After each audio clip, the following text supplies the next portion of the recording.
રૂપિયાની કઈ વેલ્યુ નથી કઈ. 500 છોકરાઓ લઈને ફરે છે. હા ચોકલેટ લઈને ડેરી મિલ્ક લે છે તો 500 લે છે. ના ના ના ના એ હોય છે જ્યારે મેચ્યોર લોકો હોય ને ત્યારે લોકોને પ્રાઇસ ની કેલ્ક્યુલેશન બધું કરતા. હું જે કેલ્ક્યુલેશન કહું છું ને તમને બધું કેલ્ક્યુલેશન બધા લોકો કરતા. એટલે મેં ડાન્સ ઇન્ડિયા ડાન્સનું એટલે આપ્યું ઉદાહરણ કે ડાન્સ ઇન્ડિયા ડાન્સમાં આપણે ત્યાં આટલી ડાન્સ એકેડમી છે. જેમ કે રાજનગર ચોકમાં એક છે, કાલાવડ રોડ પર એક છે, 5, 6, 7, 8 પછી અમીન માર્ગ પાસે આસપાસ એક છે. એ સિવાયની હજી એક છે. હવે ના ના હતી. મારો છોકરો નાનો હતો તેથી 5, 6, 7, 8 તો તેથી હતી. આથી 10 વર્ષ પહેલા હતી. એટલે 5, 6, 7, 8 અને હું જે બીજી કહું છું એ બે તો હતી જ. એ તો હમણાં છે 2-3 વર્ષમાં જ છે બધું. પછી એટલે આવી બધી જે ડાન્સ એકેડમી છે એને કહી શકાય. એ લોકો હવે ઇન્સ્ટાગ્રામ પર મૂકતા હતા બધું એ લોકો કરી શકે. યોગ ક્લાસ, ગ્રુપ અને આવા ડાન્સો. ઇવન તો ક્લાસિકલ અને ભરતનાટ્યમના તો ક્લાસીસ ઘણા બધા ચાલે છે. અને એ બધા લોકો સુધી પણ આપણે પહોંચી શકીએ એમ. એટલે જ્યાં એરિયા જે છે એ બધા જ આપણે જાણ કરવાને જવું હતું ઠીક છે ના આવું તો કાંઈ નહીં. આપણે બહુ કંઈ ક્યાં આવે છે બરાબર છે. ચાલો તો કાર્યક્રમ પૂરો શરૂ થઈએ. આપણે ભણવા માટેની ચર્ચા શરૂ કરીએ. હાલો શું હતું છેલ્લે શું ભણ્યા હતા? ટાઈપ્સ ક્યાં સુધી પહોંચ્યા હતા? ક્યાં સુધી લખ્યા હતા ટાઈપ્સ ઓફ ડિસીઝ? એટલે કેટલા લખ્યા હતા મને કહી દો. ના ના ના લાસ્ટ નહીં, બધા બોલી જાય.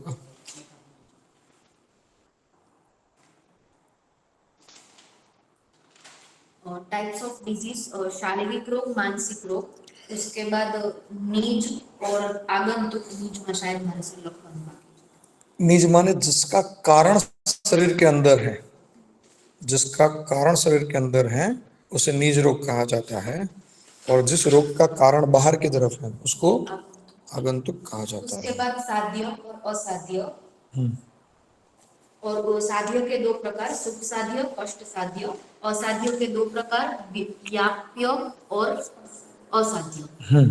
एक और प्रकार से physiological disorders, infections disorders, hereditary disease और डेफिशिएंसी डिसीज। એના બધાની ડિટેલ લખેલી છે ને? હા હા લખેલી છે. ઇન્ફેક્શન્સમાં આટલા પ્રકારનું ઇન્ફેક્શન, હેરિડિટરીમાં જેનેટિક, નોન જેનેટિક. પછી जेनेटिक डिसऑर्डर्स और नॉन जेनेटिक डिसऑर्डर्स। उसके बाद एक्यूट और chronic, communicable disease, non communicable disease, degenerative disorders, psychosomatic disorders, lifestyle disorder, environmental disorder और आइट्रोजेनिक। आइट्रोजेनिक आइट्रोजेनिक तो ये जो स्पेशल टाइप्स हैं वो कहाँ से शुरू होते हैं? उसके ऊपर हेडिंग एक्यूट क्रॉनिक जो है, माने जैसे लास्ट टाइम हमने देखे थे वो अलग अलग प्रकार के टाइप हैं। माने 4 टाइप का ग्रुप है वो एक है। एक्यूट क्रॉनिक लिखा है तो वो एक ग्रुप है। फिर उसके बाद कौन सा क्रॉनिक के बाद कौन सा? नॉन कम्युनिकेबल डिजीज, ये एक ग्रुप है। और उसके बाद जो भी है वो स्पेशल टाइप्स हैं रोग के, जिसमें होंगे lifestyle disorder, psychosomatic disorder, environmental, degenerative और बाकी के जो सारे हैं वो उसमें है। ठीक है, क्लियर? અહીંયા સુધી તો ટાઈપ્સ પૂરા થઈ ગયા. મેં કીધું નતું ટાઈપ્સ ભણશું એવું કંઈક. तो डिसीज जो है तो डिसीज को इस तरह से देखा जाता है। एक डिसीज एक से ज्यादा जगह पर हो सकता है। जैसे ओबेसिटी अगर मेनोपॉज की वजह से हो रही है तो हार्मोनल है। वही ओबेसिटी ज्यादा ईटिंग से हो रही है तो लाइफस्टाइल डिसऑर्डर है। वही मन की खुशी के कारण वजन बढ़ रहा है तो साइकोसोमेटिक है। माने एक रोग मल्टीपल जगहों पे हो सकता है, माने वो हो डायबिटीज हो सारे। हमें देखना ये है कि इसलिए हम, मैंने हर बार मैं कहता हूं कि हमें थेरापेटिक योग में ज्यादा रुझान नहीं रखना चाहिए। इसकी वजह यही है हमारे सामने जब तक हम फिजियोलॉजी पैथोलॉजी नहीं पढ़ते हैं, या कई बार मैं ये कहता हूं कि भाई क्यों आप लोगों को रोग पर काम नहीं करना है?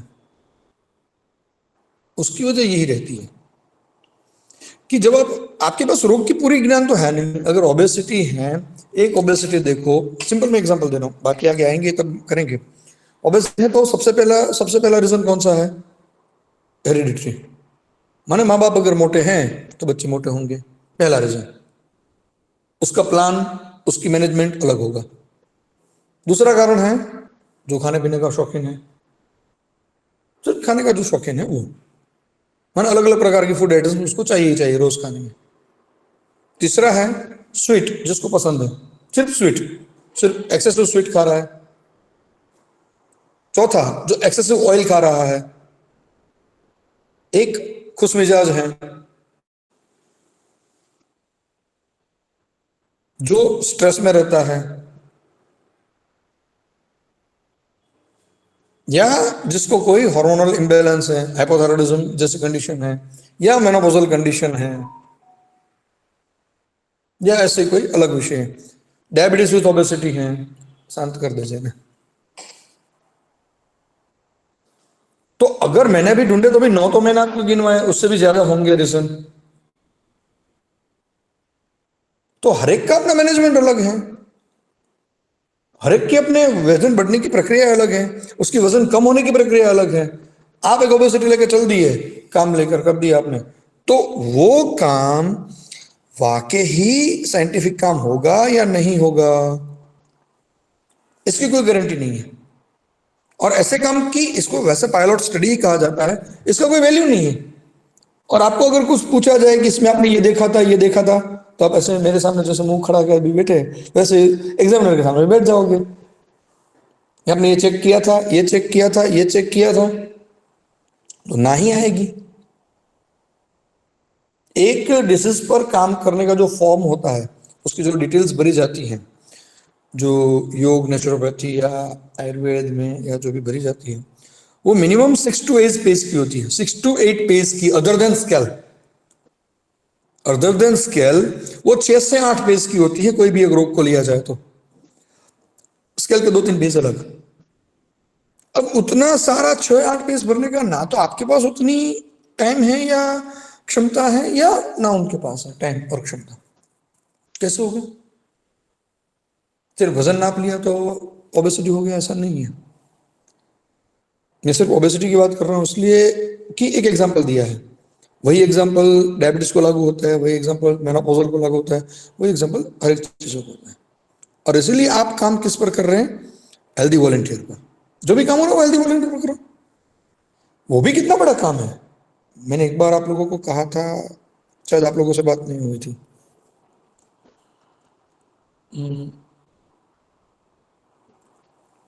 इफेक्ट ऑफ द पर्टिकुलर कोई भी आसन ले लो, कोई भी एक आसन, उसको बताना।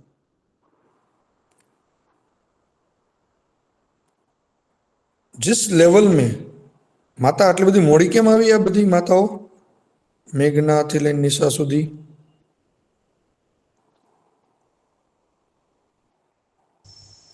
સર હું યુનિવર્સિટી જવાની હતી એટલે નથી જોઈન કરવાની, હવે જોઈન તો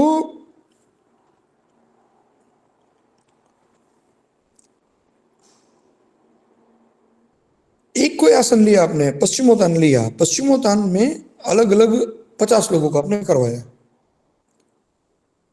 ये करवा रही, उसमें से एक काम ये जो कर रही है वो है कि भाई उसकी फ्लेक्सिबिलिटी को देखो। अब फ्लेक्सिबिलिटी को छोड़ दो, वो 21 दिन का बंदा कर रहा है, तो how many type of the Paschimottan आसन, वेरिएशन कितने हैं पश्चिमोत्तान के? सिर्फ 100 लोगों को करवा के सिर्फ ये देखना है कि वेरिएशन कितने हैं। बहुत सारी चीजें, माने जितने भी की पॉइंट हैं, जिसको की पॉइंट कहते हैं, या जितने भी रिमार्केबल पॉइंट्स हैं पश्चिमोत्तान के, वो सारे रिमार्केबल पॉइंट को आप नोट करो, और उस रिमार्केबल पॉइंट को आप एक व्यक्ति में उसका फॉर्म भरो। आपने 15 रिमार्केबल पॉइंट निकाले तो 15 रिमार्केबल पॉइंट के ऊपर आप उसके ऊपर टिक करो, और ऑन एन एवरेज क्या उसका निकलता है वो देखो। वो अलग अलग ग्रुप में देखो, 8 standard, 9th standard, 10th standard से लेकर 20 to 25, 26 to 30, 30 to 31, 35, कंप्यूटर में जुड़े हुए लोग, एजुकेशन में जुड़े हुए जो टीचरों का, businessman, house woman, job, what ever. सिर्फ एक पश्चिमोत्तान आप लेकर भी उसमें करीबन 50 से 100 काम कर सकते हैं हम, अलग अलग प्रकार के। और ऐसे काम भारत में कहीं नहीं हुए, आज कहीं नहीं हो रहे हैं। हम ये डेटा दे कि भाई पश्चिमोत्तान में एक इस 9 साल के ग्रुप में 60% लोगों का पश्चिमोत्तान पूर्ण होता है, 40% का नहीं होता है।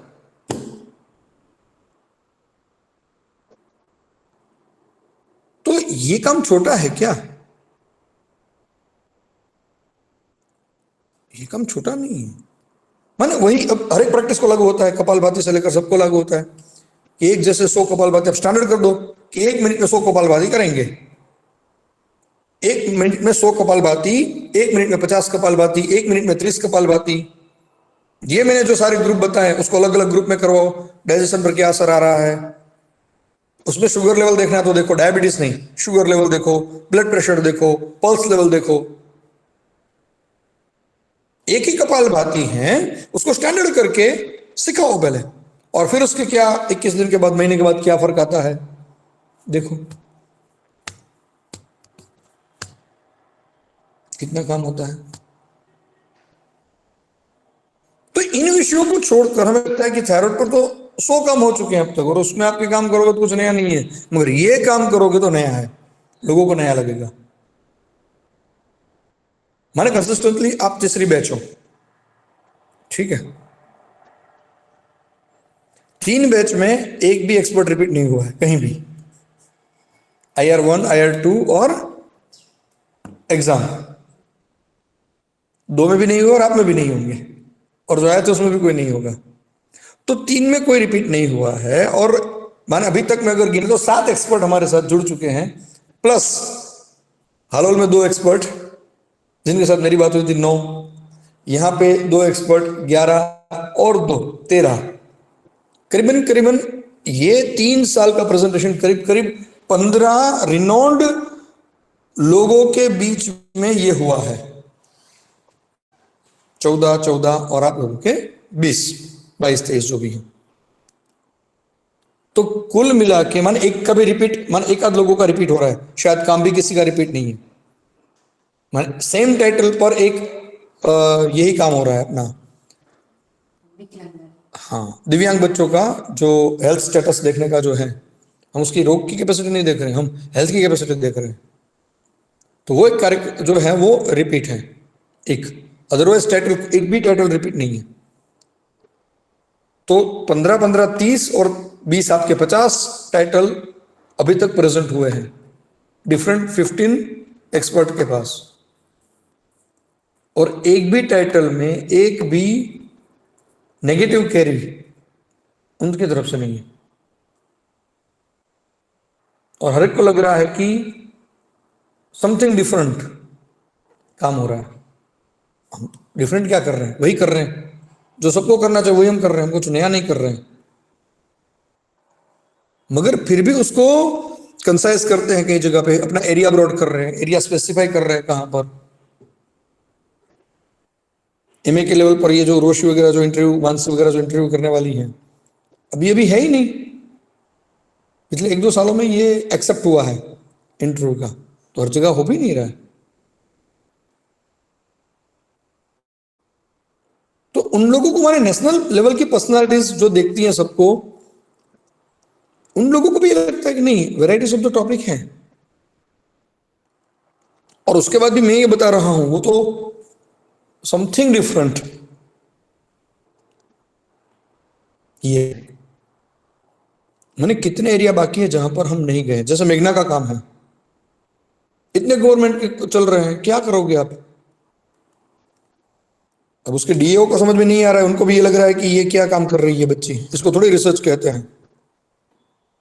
अब मेरे पास समय नहीं है इसलिए मैं नहीं बता पाया अभी तक, मैं उनको बताऊंगा कि जरूरी थोड़ी कि रिसर्च वही है कि आप डायबिटीज पर कपालभाति की असर देखो, सूर्य नमस्कार से वजन घटाओ, ये रिसर्च थोड़ी है। परसेप्शन चेंज करना, माने वो उसके एक्चुअली मेघना जो काम कर रही है वो डेडिकेटेडली काम करेगी, तो उसके अंदर 2 काम हैं। एक काम के अंदर दो काम रहे हुए हैं कि एक सर्वे भी है और एक मेंटल एटीट्यूड क्या चेंज हो रहा है उनका। क्या उनको लग रहा है विलेज के लोगों को कि हमें करना चाहिए? अगर वो रिजल्ट 10% भी आता है तो दैट इज रिमार्केबल चेंज।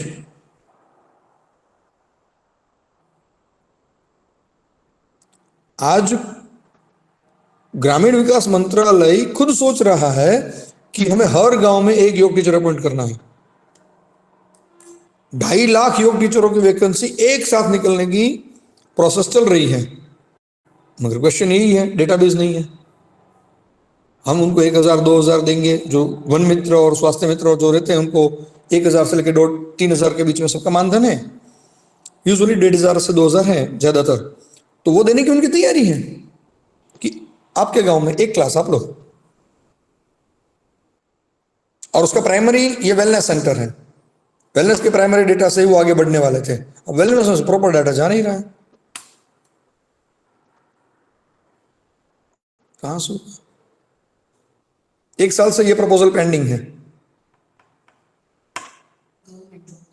हाँ हाँ, गवर्नमेंट जॉब मिले मित्र तरीके, योग मित्र બધા ગામડામાં એક। તમારે બધા 1,500 માં થોડુંક જવાય, તમારે બધા તો વન સેશન ના હોય છે ને આવે છે ના એક સેશન એક સેશન ના હોય ના ના ના એક સેશન નહીં, એટલે ઈ પ્રાઇવેટ લેવલે હોય। એ તો આઈડીવાય ની આવશે એટલે બધા નીકળી જશે, જુદા જુદા લોકો આવશે। આ તો તમને યોગ મિત્ર તરીકે રહ્યો, કોઈ યોગ શીખવું છે તમારી સાથે વાત કરે। વન મિત્ર કેમ હોય છે? સ્વાસ્થ્ય મિત્ર છે, વન મિત્ર એ કાઉન્સેલિંગ કરે, શીખડાવે, ક્લાસ લીએ નો લીએ, ધક્કે પંચા 150 લાવે, પણ જે ઈચ્છા લાગે એ કરે। પણ એ યોગ મિત્ર એક હોય, એટલે એક ગામમાં એક યોગનો ટીચર, એક એક્સપર્ટ હોય।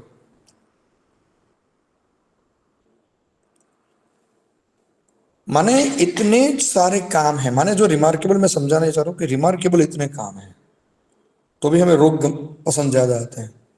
और रोग की जब बात आती है तो मैंने जो कहा उतने वेरिएशंस उसके अंदर रहते हैं। अब उन वेरिएशनों की जो वेराइटीज हैं उसको समझना, उसके रिजल्ट को एनालिसिस करना,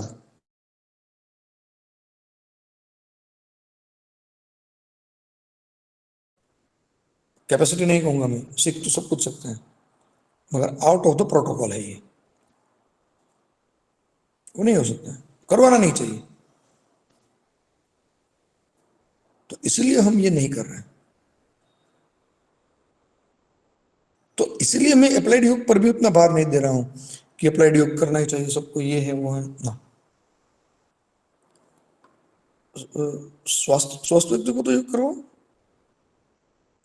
140 करोड़ की जनता में अगर 70 करोड़ बीमार है ऐसा मान लो, तो भी 70 करोड़ तो स्वस्थ हैं, और 70 करोड़ बीमार है उसमें से 1 करोड़ बेड पर होंगे, बाकी तो सारे घूमते फिरते लोग हैं। अब डायबिटीज के कितने लोग हैं?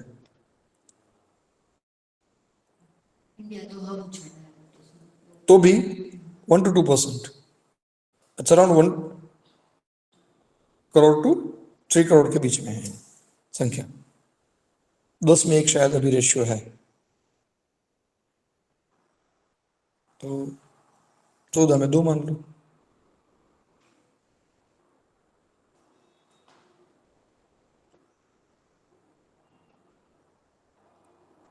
तो ये संख्या स्वस्थ व्यक्तियों की फिर भी बड़ी है, और वो ठीक से होगा तभी जाके सारी चीजें ठीक होगी। ऐसे ही लग रहा है कि सब कुछ ठीक हो जाएगा, नहीं होगा। और इसलिए क्लास की क्वालिटी, क्लास का ऑब्जर्वेशन, ये सारी चीजें फाइन करनी चाहिए।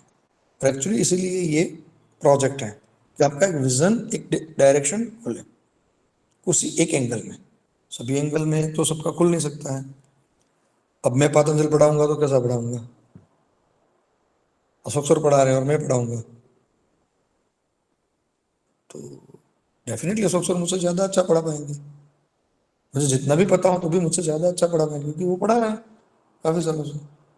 मैं नोट में पढ़ा हूँ और अशोक सर नोटों में पढ़ा है।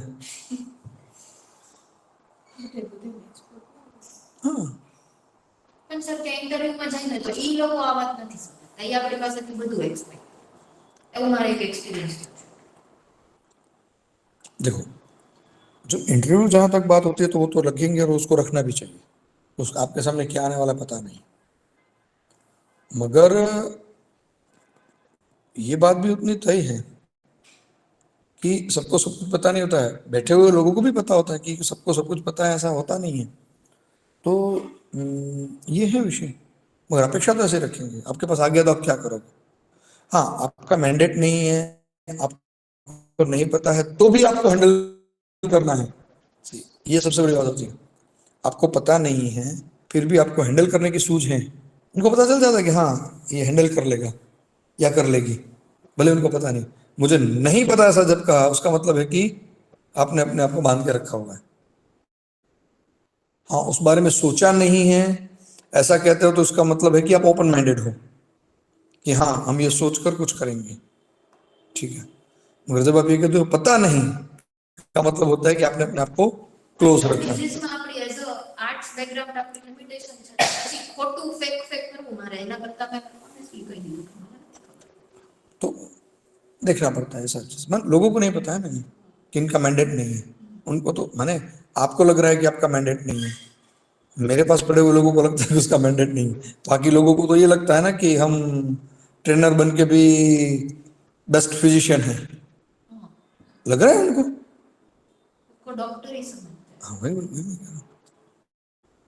क्या देते थायराइड क्योर कर दिया, माने ऐसे लोग जो मेडिकल विषय में इलिटरेट लोग भी ये कहते हैं कि हमने कैंसर ठीक कर दिया, हमने थायराइड ठीक कर दिया, योग से बस ये कर दिया, योग से वो कर दिया।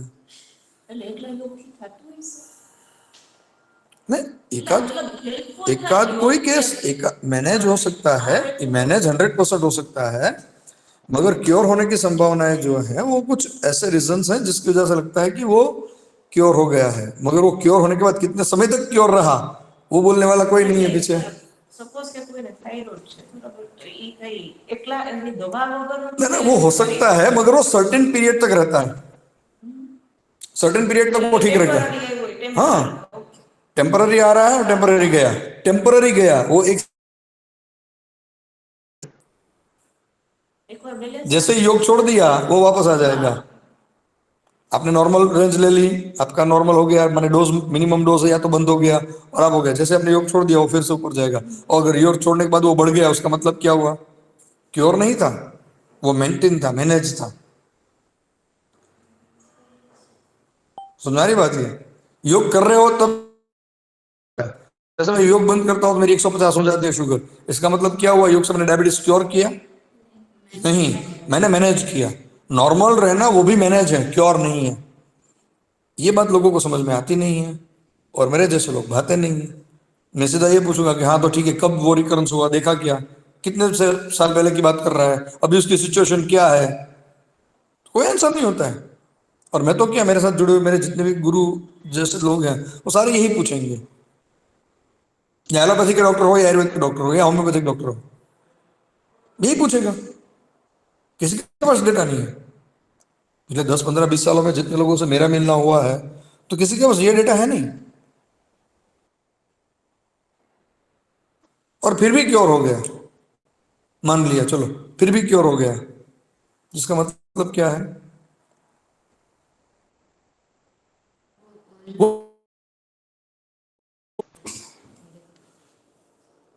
वो 10 लाख में या लाख में एक केस ऐसा हो सकता है कि वो हो गया ठीक, तो उसका मतलब वो क्योर नहीं है।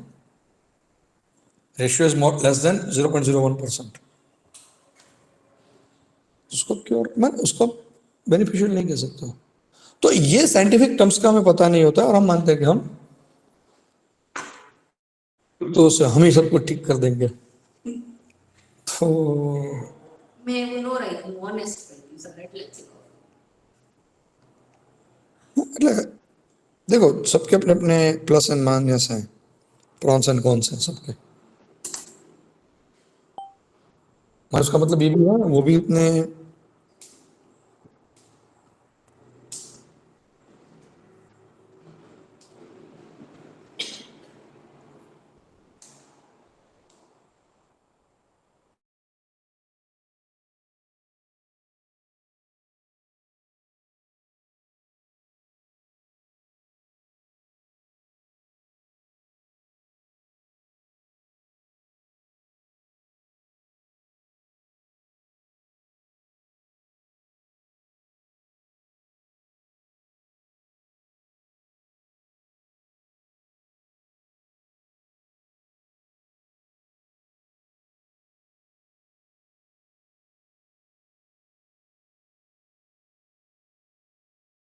तो एक बात ऑलवेज ध्यान में रखना कि जहां आप जा रहे हो उसकी थोड़ी इंफॉर्मेशन लेके जाना चाहिए। एटीट्यूड क्या है उनका, उनको क्या चाहिए, अगर आपको वहां सेलेक्ट करना है तो। ખાલી યોગ ટીચર છે વધારે કઈ લખેલું जहां भी जा रहे हो वहां का पता होना चाहिए। ये बात महत्वपूर्ण है। जैसे मैं एक एग्जांपल दे रहा हूं, एक कार्यक्रम था यहाँ पर और एक व्यक्ति, मैंने हमारे दूसरे डिपार्टमेंट का अपने जैसे एक ओपन प्रोग्राम था। एक व्यक्ति ने कहा कि मैं गोंडल चौकड़ी से आई, मुझे पता नहीं था कि इतना दूर है, पहुंचने में 2 घंटे लग गए, 2 3 4 सारी बातें बताई उसने। ठीक है, उनकी एज का रिस्पेक्ट करते हुए मैंने, हम सब ने माना कि ठीक है सामने कुछ बताएंगे नहीं, मगर उसका मतलब क्या हुआ?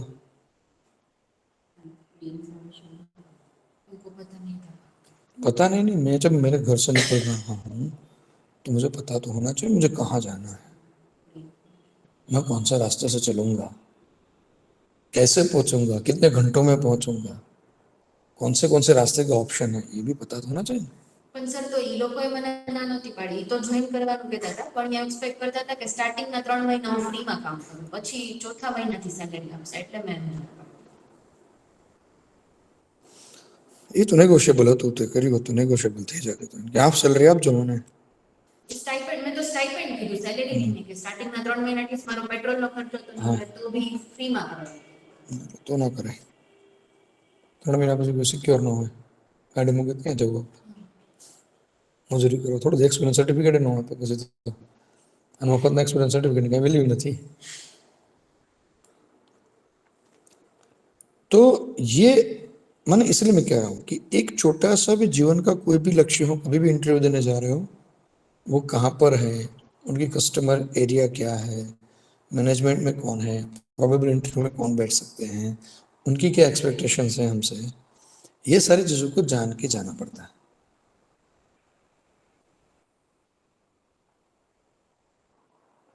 माने जिस एरा में आप जी रहे हो इस एरा को हम कहते हैं डिप्लोमेटिक एरा,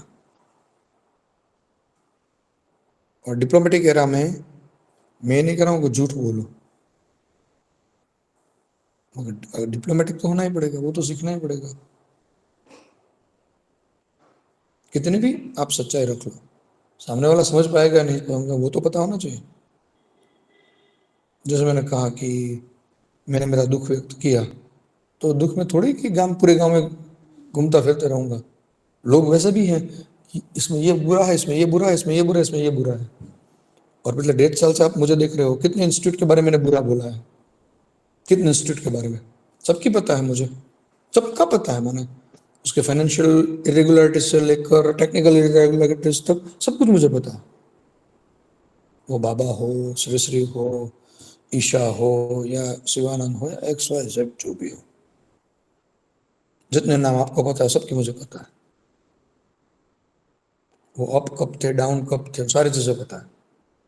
तो कभी मैंने कहा कि ये बुरे हैं, ये तो बुरे ही हैं, लोग ऐसे ही चला रहे हैं, कपालभाति को प्रणाम मानते हैं, बकवास लोग हैं, ऐसा कभी कहा? कहने से क्या फर्क पड़ेगा? और 1.5 साल तक अगर आप यही सुनते रहते तो आप जो फेथ आज आपका मेरे पर है वो रहेगा क्या? ये भी उतनी बड़ी बात है ना। हाँ, उनको वही बहुत है, वो शुरू हो जाएंगे भी इसका वो उसका वो करके, नया कुछ होता ही नहीं है। मगर अदर देन टॉपिक भी चर्चा है तो भी उसके अंदर कुछ नया होना चाहिए। और एक टॉपिक 1 से 2 बार 3 बार हो जाए, उससे ज्यादा एक ही चीज रिपीट करने का कोई वजह नहीं रहती। और हर सब्जेक्ट के अपने अपने टॉपिक रहते हैं, सोशल टॉपिक्स, वो विषय होना चाहिए। वो इतने सारे टॉपिक है कि दूसरों की चुगली करने का वक्त ही नहीं रहेगा आपके पास। और आप लोगों को लगा भी होगा कि जब तक मैंने 1-1 घंटे क्लास लिया तो आपने देखा होगा कि 1 घंटा कहाँ चला जाता है पता नहीं चल रहेगा। 2 घंटे में शायद पता चलेगा कि 2 घंटे हो गए, मगर 1 घंटे में तो नहीं पता चलेगा। तो काफी लोग ऐसे हैं जिसको आधा घंटा भी सुनना मुश्किल होता है।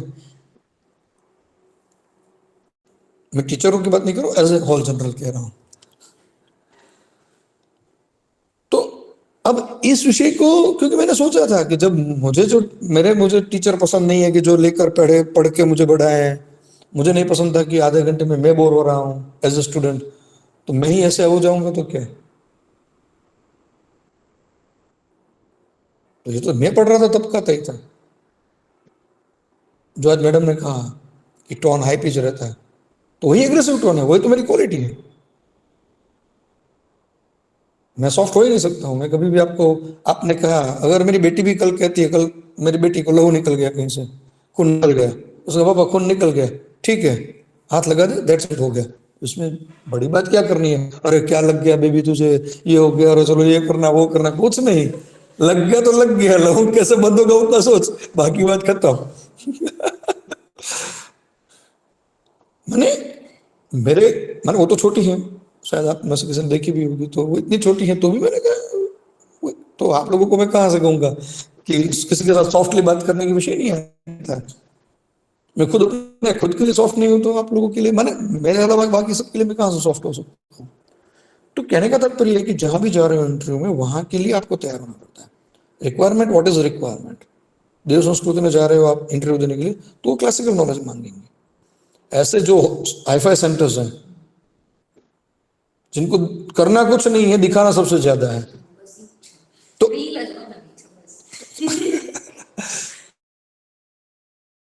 उसमें कैसे आगे बढ़ना चाहिए, वहां का इंटरव्यू कैसा होना चाहिए, वो भी डिप्लोमेटिक है ना। સર ત્યાં હું 1.5 કલાક બેઠીને બધા લક્ઝરી કારમાં કોઈ એવા એક્ટિવા લઈને તો કોઈ આવતું જ નથી એમ. મારો તો ઘર છે ત્યાં, હું તો મારા છોકરાને મૂકવા જતો તો રોજ ગણતો કે કેટલી મર્સિડીઝ છે ને કેટલી BMW છે મારો છોકરો, એટલે એટલું બધું છે। અને એ જે આજુબાજુ ખાલી છે એટલે વાંધો નથી, બાકી નોનસેન્સ લોકો છે સાવ, मैनेजमेंट जैसे बहुत नॉनसेंस है। तो मगर उनको तो वही चाहिए, या तो आप वहां से हट जाओ या तो उनके जैसे बन जाओ, दो ही ऑप्शन होते हैं जॉब में। और आप लोगों की जो एज है जिसमें, और जितना एक्सपीरियंस है आपका, उसमें आपको जो चाहिए वही बनना पड़ेगा। आज 20 साल के बाद मैं कह दूंगा मुझे नहीं करना है, मेरे सामने कोई आ जाएगा, नहीं पढ़ाना मुझे, मैं नहीं करवाऊंगा, मैं खुले मन से कह देता हूं नहीं होगा ये मुझसे। काफी सारे लोग हैं, आप करो उसके साथ। काफी सारे लोगों को महीने में एक दो लोगों को लाइफ में जैसे भेज देता हूं मैं, लाइफ में चले जाओ, इन लोगों को फोन करके बोल देता हूँ कि ये आएंगे, देख लेना अपने लेवल पर क्या करना है। मगर आप जिस स्टेज में हो और जिस स्टेज में योग अभी चल रहा है, उसमें यही करना पड़ेगा। हाँ, वही करना है, उसी को लाइफ मानना है, उसी को सच्चा योग मानना है, ऐसा नहीं है। मगर अपने आप को खड़ा होने के लिए तो वो करना ही पड़ेगा। या तो पहले से मेरे जैसे डिटर्मिनेशन चाहिए वेरी फर्स्ट डे, तो उसके लिए स्ट्रगलिंग होने चाहिए, 5 साल स्ट्रगल करने की ताकत होनी चाहिए। वो सारी चीजें आज के समय में थोड़ी मुश्किल होती जा रही है। तो लोग ये मान रहे हैं कि यही प्रैक्टिस है, यही सत्य है, तो उसको बाद में पता चला, और किसी को ये नहीं पसंद, समझ लो। माने जितने लोगों को, माने 1,500-2,000 लोग तो ऐसे हैं कि जो लोगों ने मेरे साथ रहते हुए 8-10 साल से ज्यादा योग किया है, पर्सन नहीं बदले हैं, 8-10 साल तक कंटिन्यू मेरे ऑब्जर्वेशन में रहे हो, ऐसे 1,500-2,000 से ज्यादा, मैं तो कम से कम कह रहा हूं, मगर उससे भी ज्यादा संख्या है कि जिसको मैंने 8-10 सालों से योग करते हुए देखा है, या तो मेरे ऑब्जर्वेशन में या तो मेरे सिस्टम में रहते हुए। तो उनको यही पसंद है, घूम फिर पे वही आते हैं। और जिनको ये पसंद है वो करते रहेंगे, उनको योग ही पसंद नहीं, उनको पता ही नहीं योग क्या है। योग का टेस्ट एक बार चख जाएंगे तो फिर ये दारू से भी गहरा नशा है, ये समझ लेना।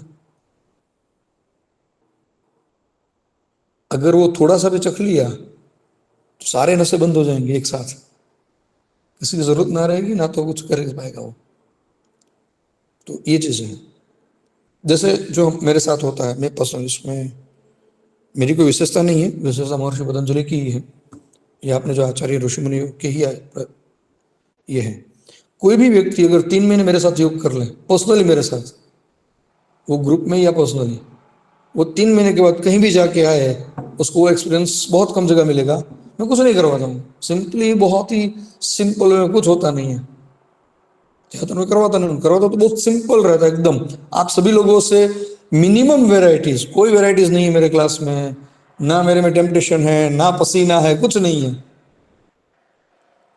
मगर अगर 3 महीना ठीक से किसी को योग करना है और 3 महीना एक बार योग कर लिया, तो दूसरी जगह योग करते समय हर बार याद करता रहेगा कि हाँ ये लेकिंग है, ये लेकिंग है। जैसे आप लोगों को लगता है ना, उस ग्रुप में भी कह रहे थे, कोई बोलेगा कि योग में ऐसे होता है, योग में ऐसे होता है, तो आप लोगों को कैसे पिंच होता है, वही चीजें पिंच होती रहती है।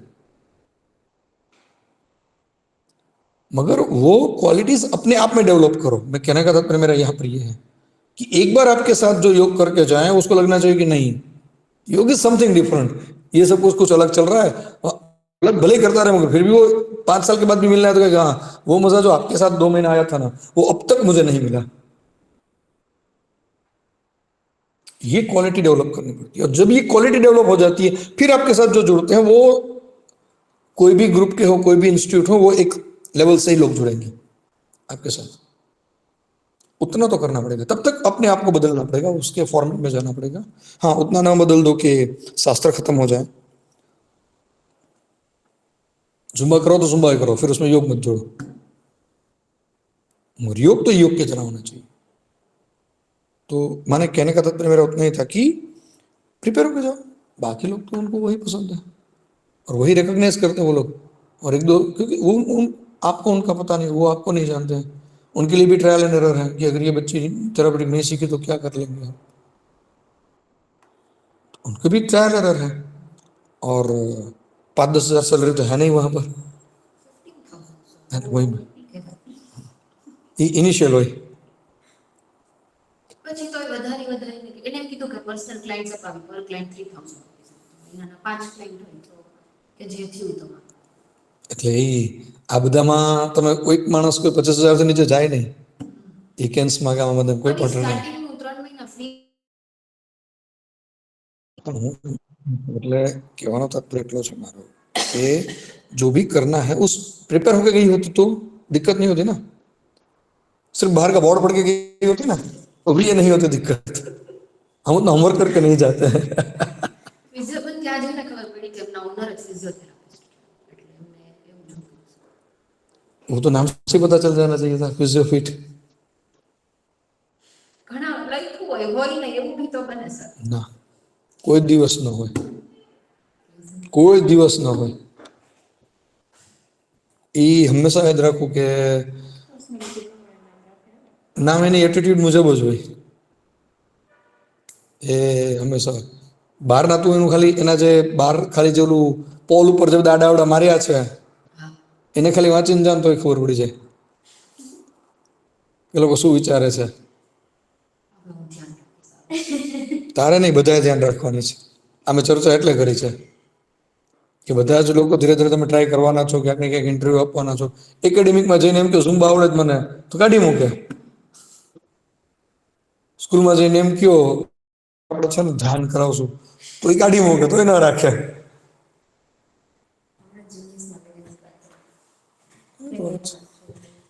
સર હવે પ્રેક્ટિકલ તમે કરાવશો ને? ના ના હવે સર તમે 3 મહિના કયો છો, 3 દિવસ તો આપો અમને। એ તો કરાવડાવીશ, એટલું કરાવડાવીશ। એક વાર તો કરાવ્યું હતું ને? નથી કરાવ્યું સર। સર અત્યાર સુધી તમે અમને એક પણ વાર પ્રેક્ટિકલ નથી કરાવ્યો। એ તો એક્ઝામ નહીં લો એની તો એક્ઝામ નહીં લો, કારણ કે એની એક્ઝામ લો તો તો ફેલ જ થઈ જાય. ના ફેલ નથી કરતું, ફેલ કરવા નથી। પહેલી વાર આવ્યા. એની ગઈ વખતે લાસ્ટમાં પ્રેક્ટિકલમાં લોકો સર, આ લાસ્ટમાં ગયા હતા. ઉર્વશીબેન, નિકિતા સેમ બધા વનમાં સેમ વનમાં સેમ વનમાં ચારમી મેડમ લેવા આવ્યા ને ત્યારે તમે કઈ નાટો મારો ચારમી મેડમ કામ થી ગયા એટલે એ લોકો એવું કહેતા કે લાસ્ટ હા, એટલે એમાં બહુ કે હું ઇન્વોલ્વ નથી થતી, જે લેવું જોઈએ પરીક્ષામાં। એટલું નક્કી છે કે હું પરીક્ષા લઉં તો અઘરી હોય એ નક્કી છે. ના ના મેં એક્ઝામ ક્યાં લીધી હતી? એને એક્ઝામ સરકારી કહેવાય. સુપરવાઇઝર કરે છે ને, તો મારો એક્સપિરિયન્સ છે ડિપ્લોમામાં સરકારી સુપરવાઇઝર કરે ને તો કોઈ આમ બાજુમાં છીકે લોકો અને આટલા નજીક બેઠા હોય, આટલા નજીક બેઠા હોય લખવા માટે ડિપ્લોમામાં તો આટલા નજીક બેહાડતો બેસતા હતા. આટલું હોય તો છતાં આમથી આમ માથું ન ફરે. અને તો ફિલ્ડ એવું હોય ને સર કે આમાં ખાલી આમાંથી જોઈને આમાં લખીને માર્ક કમાવાનું હોય ને તોય હોય તો ખરા ને એમાં. સરને બધું ધ્યાન હોય તમે ખાલી બાજુ ત્રાસી નજરે કરીને જોયું હોય ને તોય ધ્યાન હોય. ભલછેલી બેન્ચ બેઠા સંતોષ બસ. માની લે એમ. એ લોકોનો એક્સપિરિયન્સ ઓછો છે ને થોડોક એટલે ના ના સર એટલે આમ તો ઓળખી ન ગયા હોય ઓળખી તો ગયા જોઈ. તો પછી એ તો આટલું મેનેજમેન્ટ જોયું એટલે પછી તો તમને બધાને ખબર પડે જ ને. ગામનાને ખબર પડે છે કે તમારા બધાને વખાણ કરીને જાય છે गामना, तो तुमने तो खबर है ना। सारा तो इसलिए मैं कह रहा हूँ कि अप्लाइड योग की जो बातें हैं वो हमें जितना मिनिमम हमारी प्रैक्टिस में आए उतना अच्छा है। पता होना चाहिए, कॉमन मिनिमम प्रोग्राम पता होने चाहिए, कॉमन जो आ रही है, मगर एटलीस्ट हम ऐसे ना हो कि हम एक्स्ट्रा ऑर्डिनरी क्लेम में जाएं, हम एक्स्ट्रा ऑर्डिनरी क्लेम करने के लिए हम हो जाएं, ऐसा एटलीस्ट हमें नहीं करना चाहिए। बस मेरा कहने का तात्पर्य उतना ही है, उसमें हमें जाना नहीं, वो हमारा मैंडेट भी नहीं है और बाकी सारी चीज़ भी नहीं है। चलो आगे चलते हैं। थेरापेटिक टूल हमने लिख लिए थे, लिख लिए थे तो लाओ सिलेबस हसन बुक नहीं पाया हसन न करूँ खोलू एम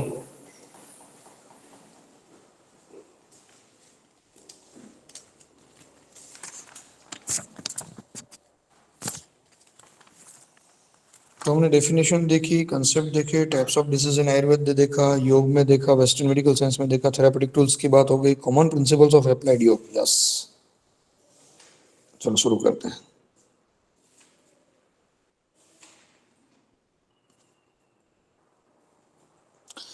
हाँ हो सकता है कि दोनों पॉइंट पैरेलल चलते जाएं हमारे, ये जो है common principles of in applied yoga and concept and importance of application of yoga in lifestyle disorder, psychosomatic disorder, शायद हो सकता है कहीं पैरेलल चल जाए। मैं चाहूँगा कि पैरेलल ना जाए मगर फिर भी करेंगे ट्राई।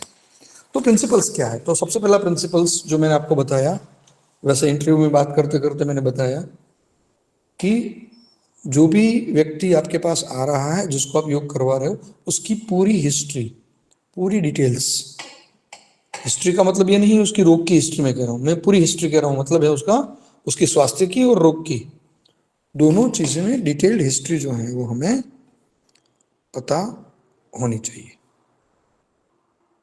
और अगर ये पता नहीं है तो मुश्किल है, ठीक है, तो ये होना चाहिए।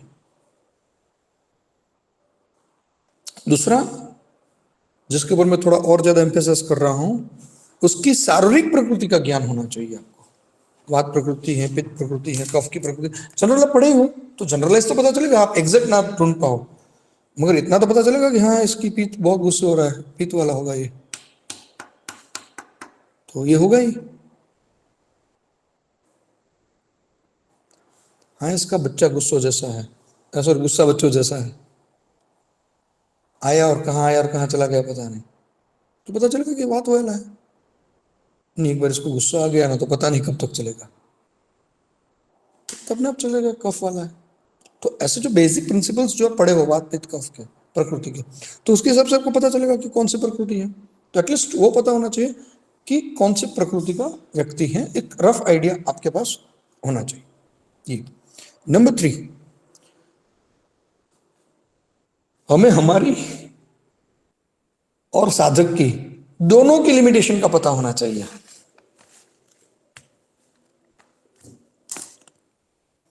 दिक्कत क्या होती है?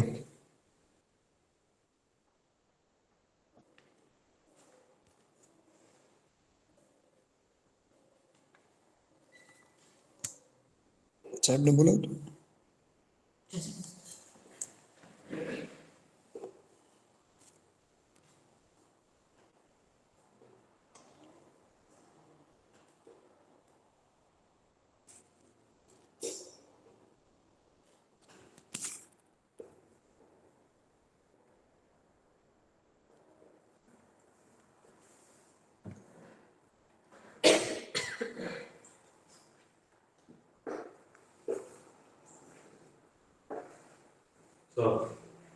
ટાઇટલ જોવાના છે ને વાંચવાના છે ને આપણે તો હા એટલે જ કહ્યું આપણે ટાઇટલ વાંચવાના છે ને એટલે જ મેં કીધું એટલે ટાઇટલ વાંચી લેજો બસ 245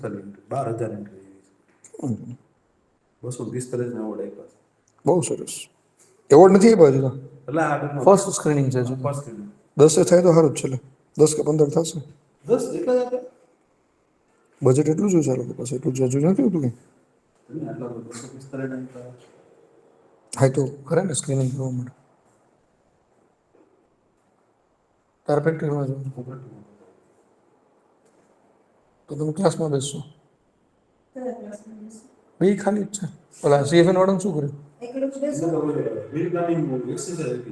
હા એ લોકો હા એટલે તો આટો મારી આવો ઓલી વ્યવસ્થાઓ જોતા આવો નીચે તો તમારે ગુરુવારે એટલું સુધી કામ જ કરવાનું થાય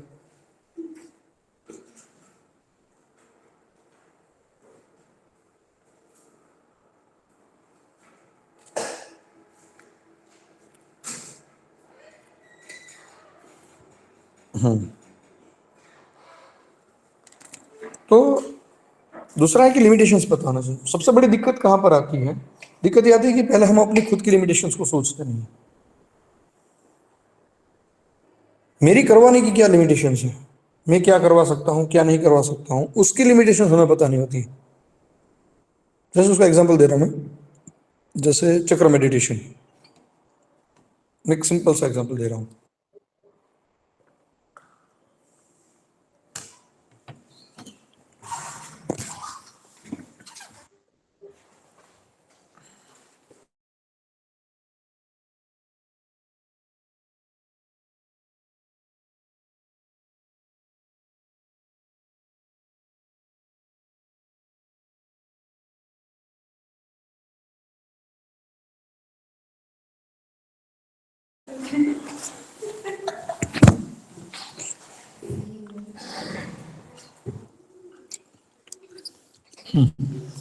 तो जैसे चक्र मेडिटेशन की बात हम कर रहे थे चक्र मेडिटेशन बहुत लोग करवा रहे हैं काफी सारे लोग करवा रहे हैं चक्र बैलेंसिंग एक्सरसाइज बारे में चक्र मेडिटेशन करवाते करवाते अगर चक्र डिस्टर्ब हो गया तो उसको बैलेंस करने कितने लोगों को आता है जितने लोग चक्र मेडिटेशन करवा रहे हैं 10 लोग करवा रहे हैं राजकोट में 1 व्यक्ति करवा रहा है 2 व्यक्ति करवा रहे हैं गुजरात में 10 व्यक्ति करवा रहे हैं चक्र मेडिटेशन करते करते अगर चक्र डिस्टर्ब हुआ तो वो सेटल कर सके ऐसे लोग कौन उसमें से कितने करवाते पहले ये तो सोचो कि अगर हो सकता है कि मैंने कह रहा हूं सबकी आत्मा जागृत हो जाएगी मगर आपने करवा दी किसी एक की भी जागृत कर दी तो खत्म कर दिया ना लोकशाही का भंग हुआ लोकशाही में क्या कहा जाता है सिद्धांत है 100 गुनहगार निकल जाए तो उसमें कोई दिक्कत नहीं है हमें मगर एक कुछ भी नहीं होना चाहिए तो ये तो लोकशाही की बंधारण का सरासर कॉन्स्टिट्यूशन का अपमान है कॉन्स्टिट्यूशन तो मजाक में कह रहा हूं मगर वो जिम्मेदारी आपकी बनती है कि आप जितना करवा रहे हो किसी को पश्चिमोत्तान करवाते करवाते अगर किसी की सॉस मेजर या सॉस माइनर में या ग्लूटियस मेजर माइनर में खिंचाव हो गया और अगर उसकी फाइबर डैमेज हो गया तो उसकी जिम्मेदारी किसकी है आपकी है उसने गलत कर लिया होगा उसने ज्यादा खींच लिया होगा उसने ये कर लिया होगा ये नहीं कह सकते हो आप और उसने खींच भी लिया चलो तो आपके ध्यान के बगैर खींचा ना उसका मतलब और खींच लिया तो भी कोई दिक्कत नहीं तो रिवर्स कैसे करोगे ये पता होना चाहिए तभी करवाना चाहिए तो सबसे पहली बात है कि हमें खुद की लिमिटेशंस पता होनी चाहिए कि क्या हमें करवाना है और कितना करवाना है और दूसरी बात आती है पेशेंट की अब उसकी कैपेसिटी 2 सूर्य नमस्कार की है हम कहते नहीं चलो 108 करनी है रोज 2 बढ़ाते जाएंगे 108 कर लेंगे नहीं 12 भी कर चलो तो पेशेंट माने जो साधक है अगर हम उसको पेशेंट नहीं कह रहे जो साधक है आपके पास आने वाला जो साधक है उस साधक की लिमिटेशन भी पता तो नहीं चाहिए ना कि ये आसन ठीक से कर पाएगा कुछ लोगों की फॉरवर्ड बेंडिंग खराब होगी किसी की बैकवर्ड बेंडिंग खराब होगी, किसी की ट्विस्टिंग खराब होगी, किसी की लेटरल बेंडिंग खराब होगी, किसी का बैलेंस खराब होगा। और इसलिए तो इतने सारे प्रकार दिए हैं ना आसनों के, नहीं तो 5 आसन नहीं कह देते, 4 श्रेष्ठ आसन ऐसा कह के रुक जाते, सभी लोग वहीं पर रुक जाते कि पद्मासन करो, वज्रासन करो, भद्रासन करो और सिद्धासन करो या सिंहासन करो। 5-6 आसन ही होते। हठ प्रदीपिका ने कहा सिद्धासन सबसे श्रेष्ठ है, तो सिद्धासन ही करते हैं, बाकी आसनों की जरूरत क्या थी। अलग अलग प्रकृति के लोगों को अलग अलग जगह पे मुश्किल होगी, उसके लिए इतने प्रकार दिए गए हैं कि ध्यान धारणात्मक आसन है तो कुछ एटीट्यूड ही नहीं उनके, ध्यान धारणात्मक आसन ही अच्छे होंगे। कुछ लोग ऐसे होंगे जिसके शरीर शिथिल करने वाले आसन ही अच्छे होंगे, वो बहुत अच्छे से शरीर को लूज नहीं कर पाएंगे, काफी लोग नहीं कर पाते हैं। ऐसा नहीं है कि आप खुद भी सोच लो आप कितना लूज कर सकते हो अपने बॉडी को वो 10-20 सेकंड में। कुछ लोगों के कल्चरेटिव आसन बहुत बढ़िया होते हैं, किसी के बैलेंसिंग आसन पोस्चर होते हैं, किसी के टॉप सीटर भी अच्छे होते हैं। कोई शीर्षासन कर लेता है, उससे अभिभूत होने की जरूरत नहीं है, हाँ उसकी वो क्वालिटी है। मुझसे नहीं हो रहा उससे हो रहा है, तो हो सकता है उससे पद्मासन ना लगता हो या वज्रासन भी ना हो रहा हो, ऐसा भी हो सकता है। तो इसलिए वेराइटीज ऑफ द आसन हमारे यहाँ रखे हुए शास्त्र में, इसलिए 84 लाख आसनों की बात कही गई कि 84 लाख आसन है। भले ही प्रैक्टिकली देखा जाए तो 80-100 के आसपास कॉमन आसन है, और बाकी 1,500-2,000 तक बाकी सारे आसनों को भी ढूंढ लो तो 1,500-2,000 तक आसन होते हैं। मगर कहने का तात्पर्य यह है कि ये वेराइटीज क्यों है, क्योंकि हर एक व्यक्ति की अपनी चॉइस रहेगी, हर एक व्यक्ति की अपनी एक एटीट्यूड रहेगा। वही व्यक्ति है योग कर रहा है, 2 दिन जर्नी करके आया हुआ है, तो वो क्या करेगा योग में, क्या उसको पसंद आएगा? योग निद्रा ही पसंद आएगी। कितना भी वो योग निद्रा को हेट करने वाला व्यक्ति है, मगर उस समय योग निद्रा ही पसंद आएगी। 6-7 दिनों से कुछ नहीं किया है, वर्कआउट कुछ नहीं किया, वर्कआउट करने वाले लोग अगर वर्कआउट कुछ नहीं किया है 3-4 दिन तक, रो आ जाएगा तो क्या सोचेगा, आज मुझे भी वर्कआउट करना है। तो स्ट्रेस में है तो कुछ अलग चाहिए, इसमें अलग चाहिए, इसमें अलग चाहिए। एक ही व्यक्ति की एक चॉइस नहीं है 1 साल तक या 1 महीने तक। तो हमारे सामने तो इतने सारे लोग हैं, चलो 140 करोड़ नहीं आने वाले हैं, 100-200 लोग तो आने वाले हैं पूरे जीवन में। तो जो 100-200 लोग आने वाले हैं उनकी ये एटीट्यूड रहेगा, तो उनकी लिमिटेशंस का मतलब ये सारी चीजें होती हैं कि कहां वो लिमिटेशन आ रहा है। किसी लोगों को श्वास लेने की लिमिटेशन होती है, किसी को श्वास छोड़ने की लिमिटेशन होती है, किसी को होल्ड करने की लिमिटेशन होती है। अगर एक उसकी एक यादी बनाते हैं तो एक ये बुक भर जाएगी, उतनी लिमिटेशन की यादी बनेगी। हर एक व्यक्ति की अपनी खुद की लिमिटेशन है, प्रकृति के हिसाब से और कुछ है, प्रकृति माने मेंटल एटीट्यूड के हिसाब से है, सिचुएशन के हिसाब से, उम्र के हिसाब से है, सीजन के हिसाब से है। तो उस हर एक लिमिटेशन को देखना पड़ेगा, और ये भी ज्यादातर टीचर के द्वारा देखा जाता नहीं है। जैसे मैंने आज ना बोली दूरबीन में बाहर करने के लिए, जब तक बादल तो नहीं है, धूप तो नहीं है, क्या फर्क पड़ेगा। मगर ऐसे एटमॉस्फेयर में जब आप बाहर योग करते हो तो सबसे ज्यादा मसल्स पुल होने की संभावना इसी वेदर में है, और इसलिए उसको दूरबीन कहा गया है। सिर्फ षटकर्म की बात नहीं है, बाकी सारे विषयों पर भी आपको ध्यान रखना पड़ता है। और करवा लेना एक बार, आप जब भी हाई मॉइस्चर हो उसमें हेवी एक्सरसाइज करवाना, जब मॉइस्चर आपके रूम में भी उतना ही होना चाहिए जितना एक्सटर्नल है। हाई स्पीड एक्सरसाइज या हाई जो एडवांस प्रैक्टिस वो करवाना, पुल हो जाएंगे मसल्स, या दूसरे दिन पता चलेगा सुबह कि कल कुछ खींच गया एक आध मसल्स। वही चीजें गर्मी में होती हैं, और इसलिए दोपहर में के समय में योग के लिए मना किया गया है कि एटलीस्ट हो सके तो 11 से 2 और गर्मी के दिनों में 10 से 3 एटलीस्ट योग का अभ्यास ना करवाएं। अब वही 10 से 3 अमेरिका की बात आएगी तो करवा सकते हो, वही 10 से 3 हिमालय में करवा सकते हो, राजकोट में नहीं करवा सकते हो। तो ये चीजें जब आप अप्लाइड योग करते हो, जनरल योग क्लास में अगर ये नहीं हुआ तो ज्यादा फर्क नहीं पड़ेगा, मगर अप्लाइड योग में अगर आपने गलतियां एक सर्टेन लेवल तक की तो दिखेगा ही ये सारी चीजें।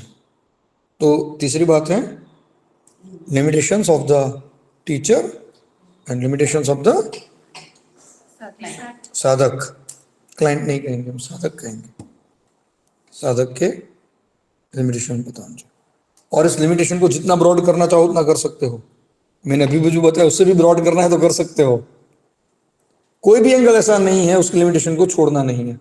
वो कितने समय से योग कर रहा है या नहीं कर रहा है, पहले कर रहा था तो क्या कर रहा था, अब कर रहा है तो क्या कर रहा है। जब हिस्ट्री लोगे तभी पता चलेगा, तभी उसकी लिमिटेशन सारी पता चलेगी आपको कि ये व्यक्ति हर एक महीने के बाद योग छोड़ देता है 1 साल के लिए, साल में 1 महीना ही योग करता है, ऐसे लोग भी होंगे, साल में 2 महीना 3 महीना करने वाले लोग भी होंगे। तो पता चल जाएगा कि वो कितना भी हो जाए वो 3 महीने से ज्यादा कर नहीं पाएगा योग।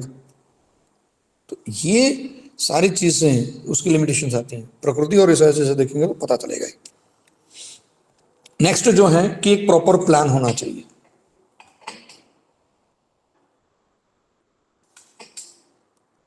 जो जिसको हम लेसन प्लान कहते हैं, सेमेस्टर 1 में आप लोगों को पढ़ाया गया होगा लेसन प्लान। तो प्रॉपर लेसन प्लान होना चाहिए। उस समय पढ़े होंगे इसलिए उस चीजों को मैं रिपीट नहीं कर रहा हूं, मगर सिर्फ उसमें डिटेल में नहीं जा रहा हूं, व्यू कर रहा हूं कि कितने लोग कर रहे हैं आपके साथ। 1 व्यक्ति है, 2 व्यक्ति है, 4 व्यक्ति, 8 व्यक्ति, 16 व्यक्ति, 32 व्यक्ति, हर एक की अपनी अपनी अरेंजमेंट्स।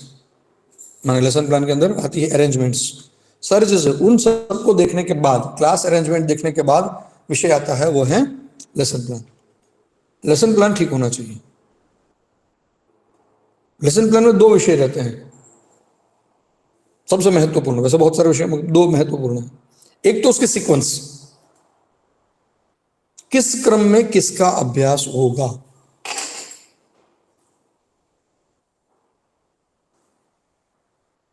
ये सबसे महत्वपूर्ण बात है। माने आज हमने सूक्ष्म व्यायाम पहले करवाए, कल हमने कपालभाति पहले करवाई, परसों हमने सूर्य नमस्कार पहले करवा देंगे, आज मूड नहीं है तो चलो प्राणायाम पहले करवा देते हैं। नहीं, इट शुड बी, जो सीक्वेंस है वो एकदम प्रॉपर होनी चाहिए। जब आप अप्लाइड की बात कर रहा हूं मैं, जनरल क्लास की बात नहीं चल रही है यहाँ पर। अप्लाइड योग कोई भी डिसीज के ऊपर जब चलती है तो उसकी जो विषय है वो एकदम प्रॉपर होना चाहिए। दूसरी बात, उसका टाइमिंग फिक्स होना चाहिए। सीक्वेंस के साथ साथ जो दूसरा महत्वपूर्ण विषय है वो है टाइमिंग।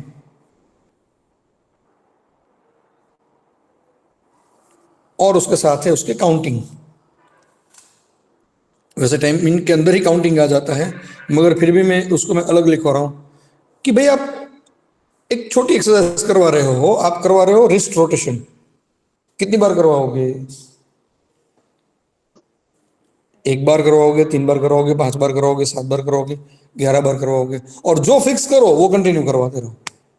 आज 3, आज बातें चलती रही, पता नहीं चला 11 बार भी हो गया। ऐसा नहीं, एक 3 बार करवा रहे, एक 5 बार करवा रहे, एक 7 बार करवा रहे, ऐसा नहीं। हाँ, कोई मेजर वेरिएशन नहीं है। तो ये काउंटिंग जो है इट शुड बी ना सिमेट्री, तो ये ध्यान में रखना चाहिए।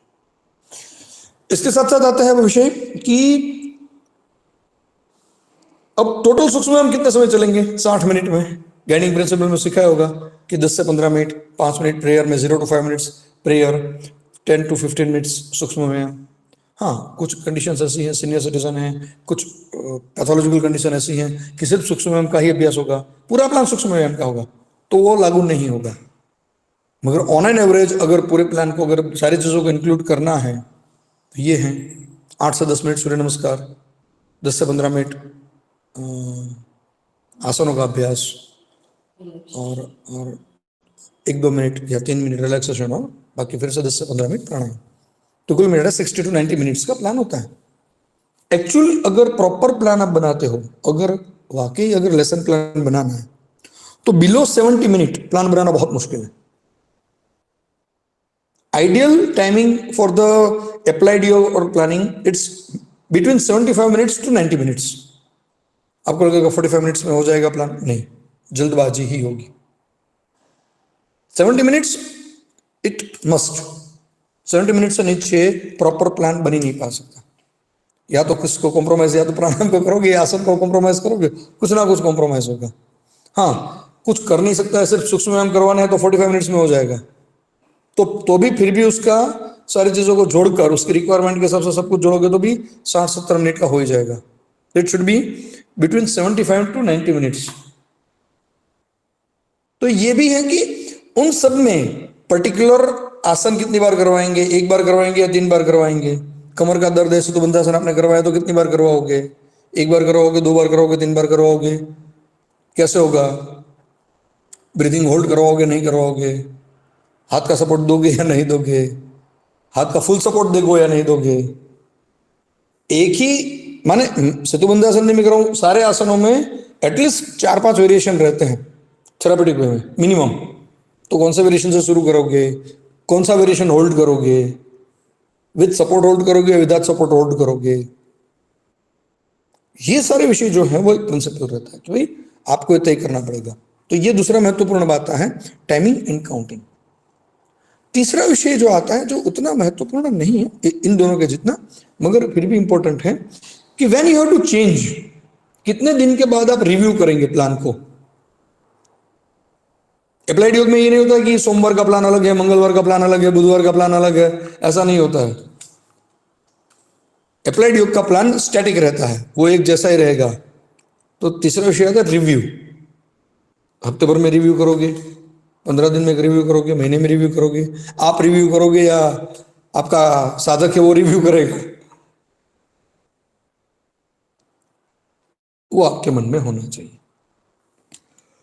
उसमें अमेंडमेंट करना है तो अमेंडमेंट करो, डिलीट करना डिलीट करो। आज मैंने पवन मुक्तासन ऐड कर दिया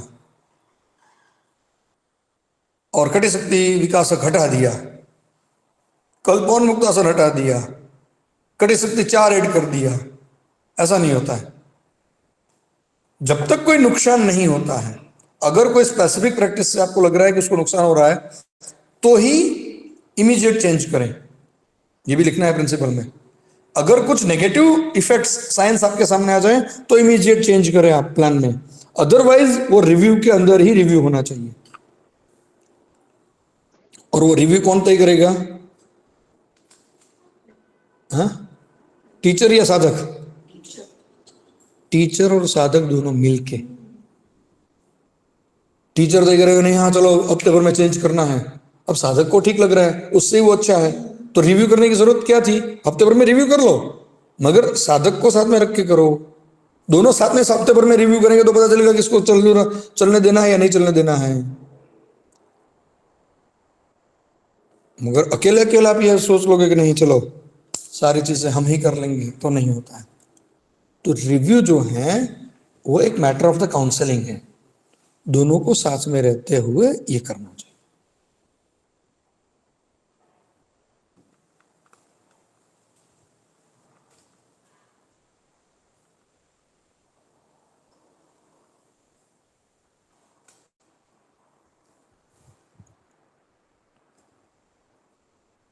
पांचवा विषय जो इसमें आता है, चौथा ना, छठू थी यो हो, चलो नेक्स्ट जो भी है लेसन प्लान में, वो विषय रहता है कि अब classical practices and non classical practices का रेशियो क्या रखोगे। ये बहुत ही महत्वपूर्ण है। क्लासिकल नॉन क्लासिकल की 2 परिभाषाएं हैं।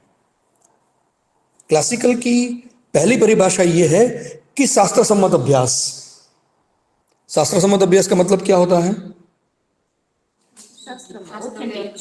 उसमें 2 चीजें होती हैं कि शास्त्र के बताए गए प्रिंसिपल्स और शास्त्र में बताई गई प्रैक्टिसेस, दोनों का हम ध्यान रखेंगे।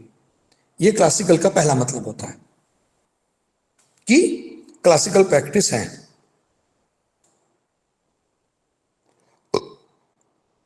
दूसरा क्या विषय होता है? क्लासिकल का दूसरा मतलब क्या होता है?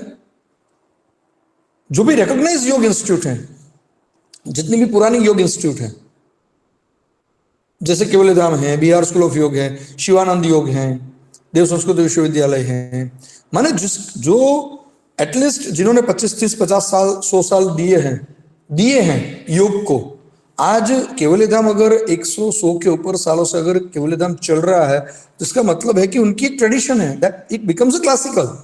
अगर 100 सालों से वो वृक्षासन एक ही तरह से करवा रहा है, तो 100 सालों में कितने लोगों को वृक्षासन करवाया होगा उन्होंने? कुलानंद जी से लेकर आज ओपी तिवारी तक, या सुबोध तिवारी तक, या सुधीर तिवारी तक, कितने स्टूडेंट होंगे उनके? सभी ने कितना करवाया होगा? माने मैं अभी कर्टन रेजर में जो ये आए थे, गायनेकोलॉजिस्ट आए थे,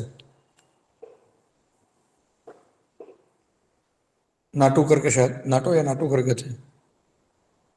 अब वो गायनेकोलॉजिस्ट ने सबसे पहले निर्जानंद सरस्वती का फोटो लगाया। वैसे वो उनकी गलती है, मगर फिर भी पता तो चलता है कि वो खुद BR स्कूल ऑफ योग को फॉलो कर रहे हैं। लकुलिश को फॉलो कर रहे हैं तो सभी लोग जय भगवान कहेंगे। आर्ट ऑफ लिविंग में होंगे तो श्री श्री का फोटो दिखेगा, जय गुरुदेव बोलेंगे। तो एक माने एक जो भी इंस्टीट्यूट ने 50, 60 साल, 70 साल दिए हैं, तो इसका मतलब है कि they are authentic, they are also classical. उन्होंने कुछ मॉडिफिकेशन दिए हुए हैं तो वो भी एक क्लासिकल हैं। माने क्लासिकल का दूसरा मतलब होता है कि जो ऑथेंटिक और रिकॉग्नाइज इंस्टीट्यूट है, जो पुराने इंस्टीट्यूट हैं, उनकी जो प्रैक्टिसेस हैं और जिनके ऊपर काम भी किया है। एक्चुअली BR स्कूल ऑफ योग में भी बहुत सारा काम हुआ है अपनी प्रैक्टिसेस पर, और केवल धाम ने भी बहुत काम किया है, और बाकी सारे विषयों ने भी किया है। योग इंस्टिट्यूटનું તો કાંઈ એવું મટીરિયલ નથી એમ ને 100 years થઈ ગયા. हाँ, बी भाइयों છે, એટલે गुरुबंधु છે બંને છે। योगेंद्र जी और कोलानंद जी ये गुरुबंधु हैं। योग इंस्टिट्यूटની એવી બુક્સ નથી એમ છે કેવલ્ય અવેલેબલ. हाँ, એટલે એટલું બધી નથી, છે એકાદ બે પબ્લિકેશન છે, પણ એ લોકો પોતાના સ્ટુડન્ટ્સ પૂરતા મટીરિयल ટાઈપની બધી છે। मतलब दोनों की चेंज है, एक ही गुरु के दोनों शिष्य। देखो जगन्नाथ, हाँ, વડોદરા પાસે નર્મદા તટ પર એ લોકો પ્રેક્ટિસ કરતા योग इंस्टिट्यूटમાં છે. है ना? उसके नाम जो है वो एक जगन्नाथ, एक का नाम जगन्नाथ जी था और दूसरे का नाम कोई और था। कोलानंद जी और ये योगेंद्र जी, दोनों के नाम कुछ सांसारिक नाम ऐसे हैं कुछ। तो एक ही गुरु के पास सीखे हुए हैं, एक ही ट्रेडिशन में सीखे हुए हैं। उनके जो गुरु हैं वो वैष्णव संप्रदाय के हैं, जो उनकी परंपरा कोई नहीं है। वो शायद गौड़ परंपरा के वो शिष्य हैं। वैष्णव गौड़ संप्रदाय जो वैष्णव में जो है उसके वो शिष्य हैं। बंगाल से दीक्षा हुई, गुजरात में उसका ગુજરાતમાં वो एस्टेब्लिश हुए, और उनके दोनों शिष्य महाराष्ट्र में जाकर सेटल हुए।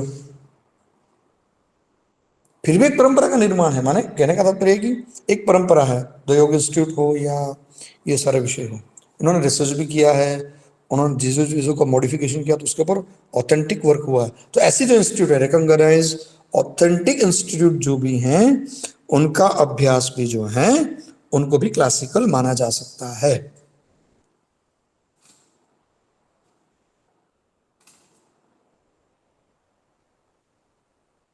और क्लासिकल का तीसरा मतलब होता है जिसके ऊपर ऑथेंटिक रिसर्च हुआ है, डॉक्यूमेंटेशन हुआ है प्रॉपर, अलग अलग आयामों में। कोई एक प्रैक्टिस पर जब आपको 100 रिसर्च पेपर मिलेंगे अलग अलग आयाम के, तो ऐसी प्रैक्टिस भी कुछ ऑथेंटिक हो जाती है, क्लासिकल हो जाती है।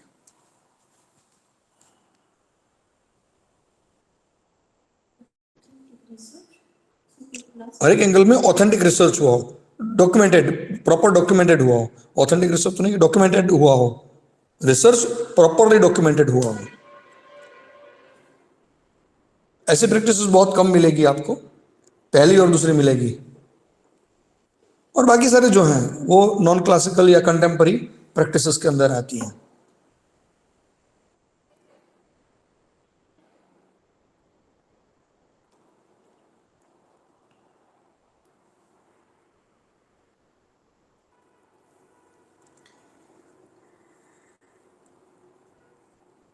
कई बार ये लगता है कि आयंगर योग के जो आसन है तो क्या उसको ऑथेंटिक मानना, क्या 70-80 साल उसको भी हो गए हैं, करीब करीब 70, मोर देन 70, आई थिंक 75 और 76 इयर्स शायद चल रहे होंगे उनके भी।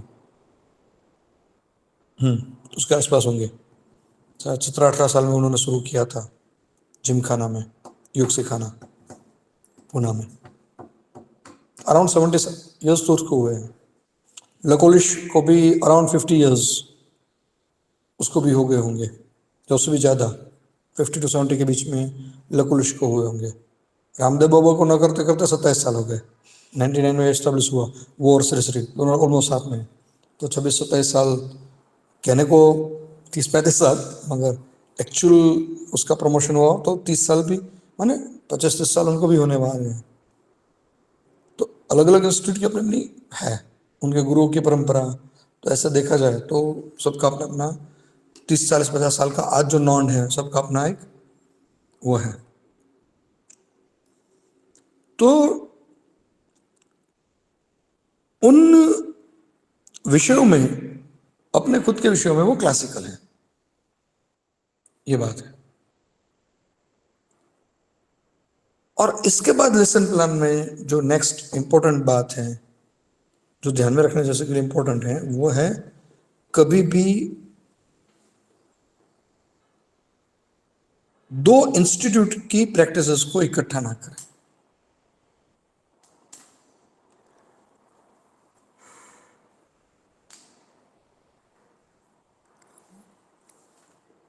आजकल ये ट्रेंड बहुत ज्यादा चलने लगा है, पहले ये नहीं था।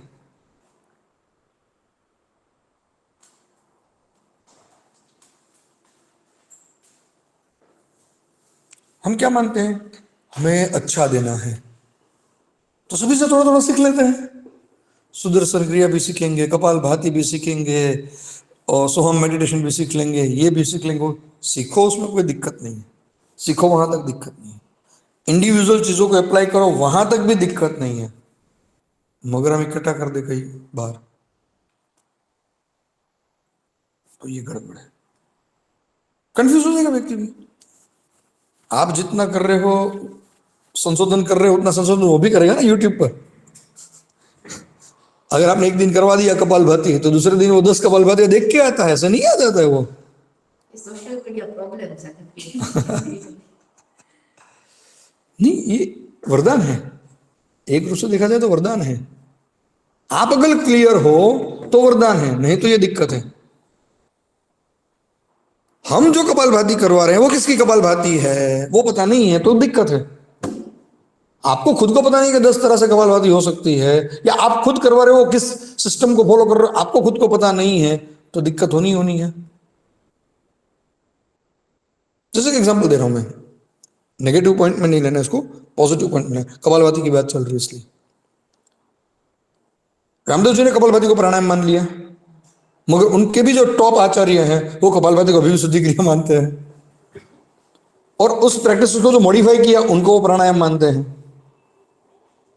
नीचे लेवल पर वो नहीं है, वो जब तक ऊपर जाते हो तब पता चलता है कि हाँ बेसिक, मगर वो नीचे नहीं है जो भी हो। अब वही चीज आप जाओ, श्री श्री रविशंकर में कहते हैं कि भस्त्रिका पहले करो और कपालभाति स्लो करवाते हैं। जो भस्त्रिका है ही नहीं, breathe out breathe in breathe out जो करवा रहे हो आप, वो फास्ट करवा रहे हो और कपालभाति स्लो करवा रहे हो।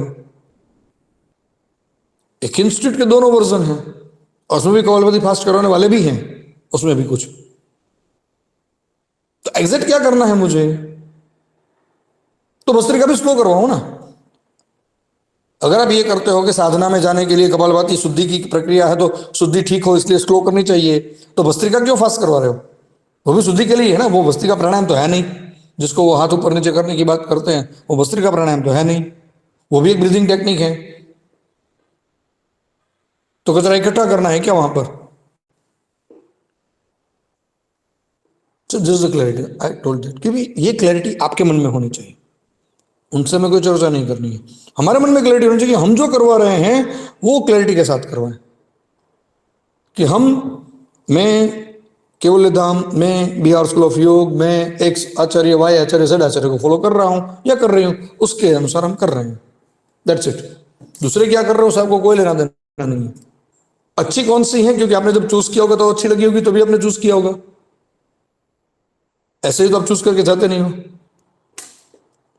1-10 रुपए की पेन भी हम ऐसा नहीं ले लेते हैं, उसका भी कलर कॉम्बिनेशन पॉइंट वगैरह देख कर करते हैं, 2 रुपए की पेन के लिए भी।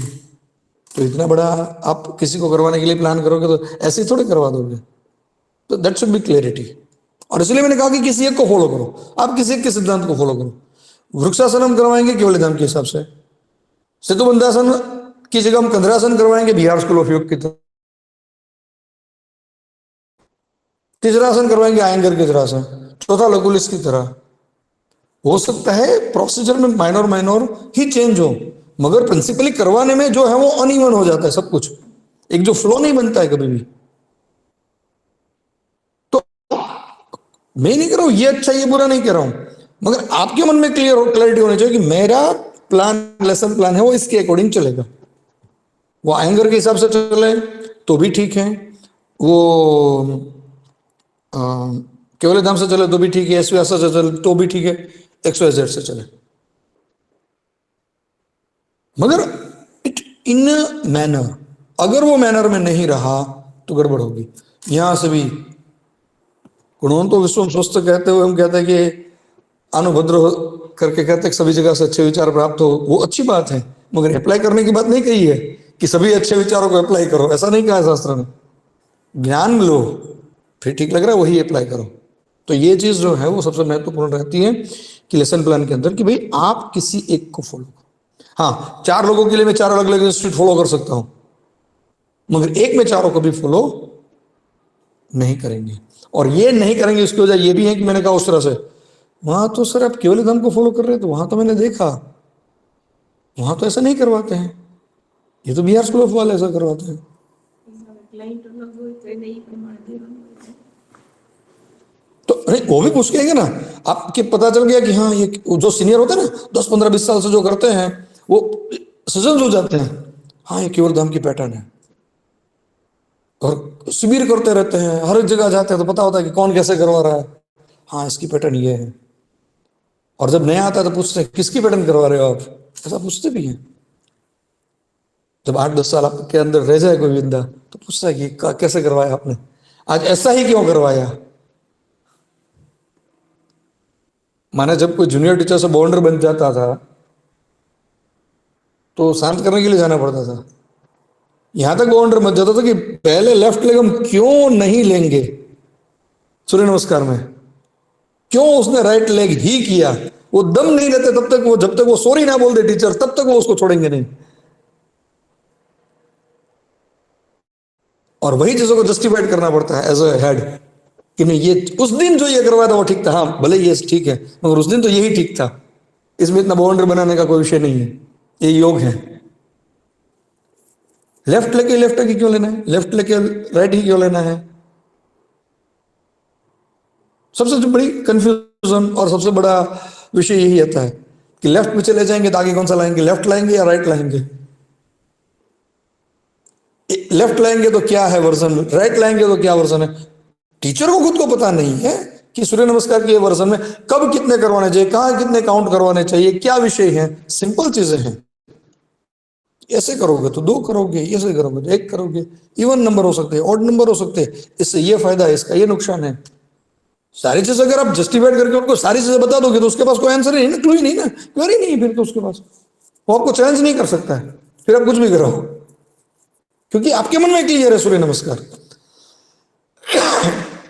जसपुर तो चेंज हमने किया था, आज कह दो, देखना है कैसे होता है, लेफ्ट से शुरू करना चाहिए राइट से शुरू करना है, बहुत सा बड़ा प्रश्न है कि कोई भी आसन लेफ्ट साइड से शुरू करे या राइट साइड से शुरू करे,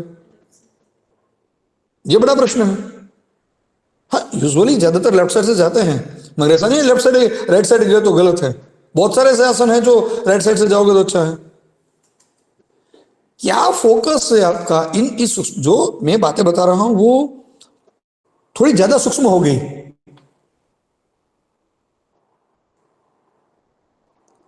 और उसमें फिर आते हैं स्वर।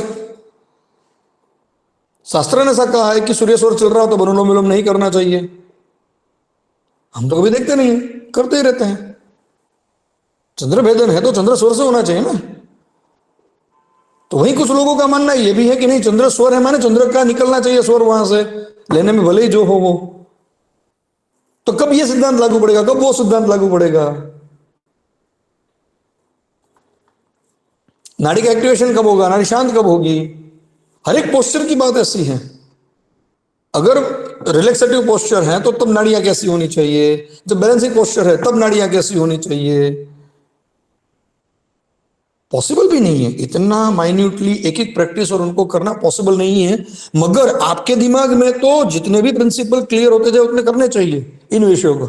आज के आज मैंने कल से पूछने मत लगना मुझे मैंने कहने का तात्पर्य इतना है कि प्रैक्टिस की माइन्यूटनेस यहां तक है, कब स्लो करेंगे, कब फास्ट करेंगे, कब यहां करेंगे, कब वहां करेंगे, कहां रुकेंगे, सारी चीजें एक एक एक एक करके ध्यान में रखने जैसी है।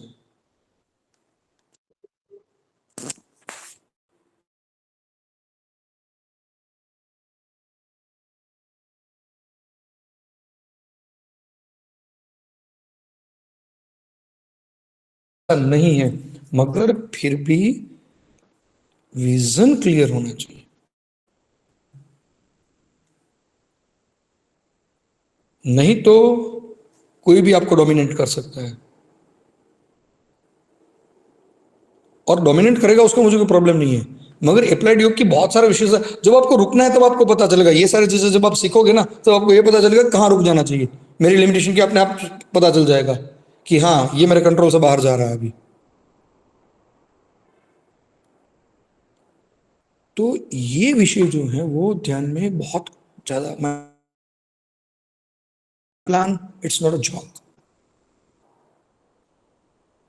और कभी आपने भी शायद सोचा नहीं होगा, लास्ट में जो बातें मैंने बताई वो शायद आप लोगों ने भी उतनी नहीं सोची होगी, शायद सोची होगी थोड़ी बहुत, मैंने कहा नहीं सोची होगी, मगर उस लेवल, और यहां से भी अंदर जाके सोच सकते हैं कौन सा तत्व चल रहा है स्वर का भी, कौन सा तत्व चलना चाहिए। जिन लोगों ने काम किया वहां, उन्होंने वहां तक किया है।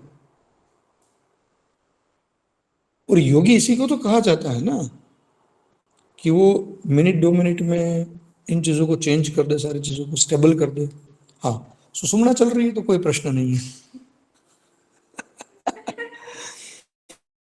सुषुम्ना चल रही है तो कोई प्रश्न नहीं है। ईडा या पिंगला चल रही है तो तत्व आएंगे, पांचों का पांचों तत्व इन्वॉल्व होंगे और बाकी सारी चीजें होगी। तो ये विषय को यहां समझे, ठीक है। नेक्स्ट पॉइंट और लास्ट पॉइंट जो है लेसन प्लान का,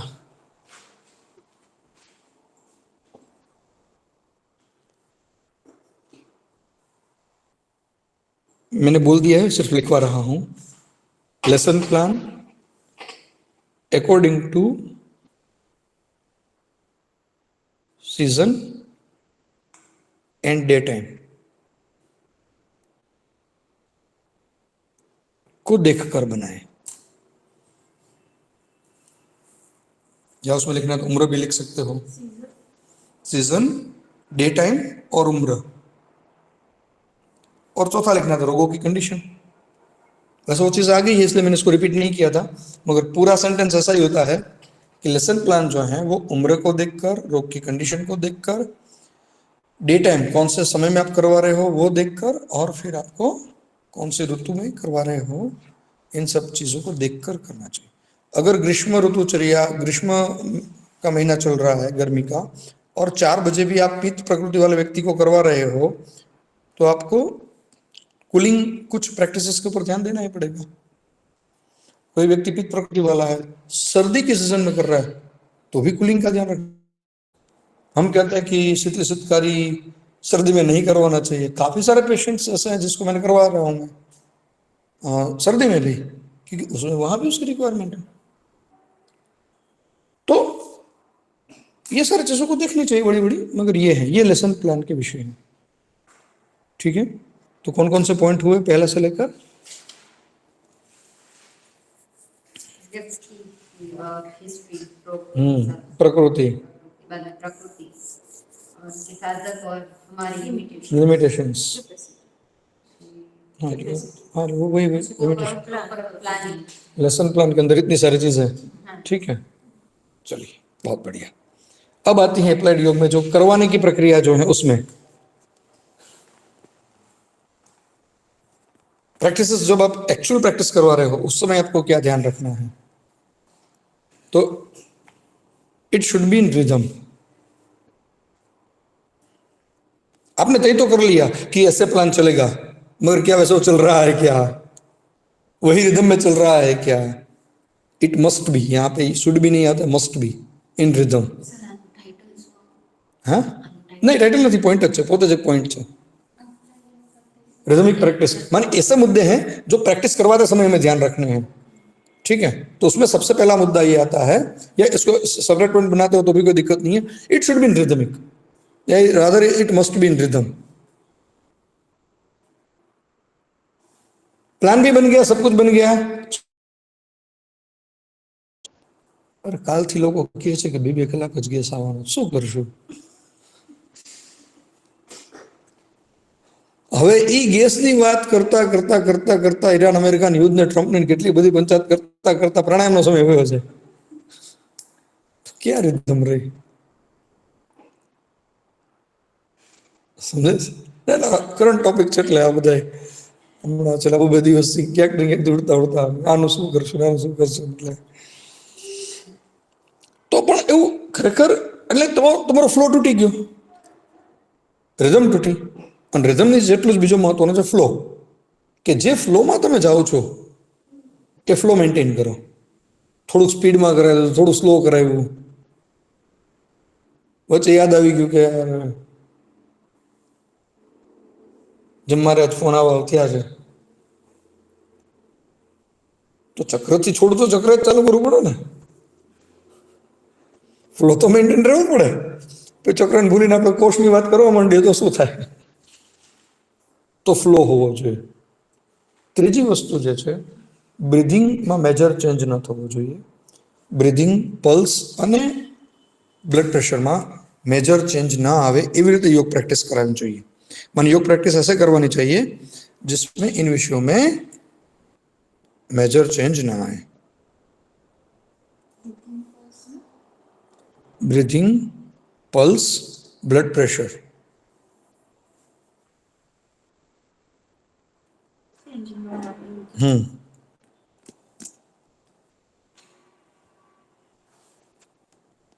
बड़ा चेंज ना आए ऐसे होने चाहिए ठीक है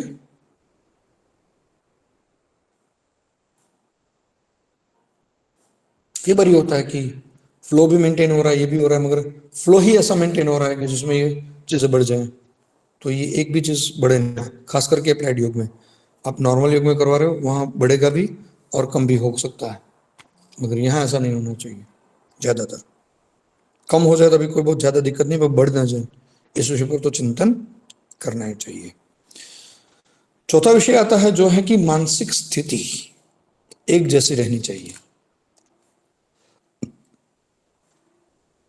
अब इसका मतलब क्या होता है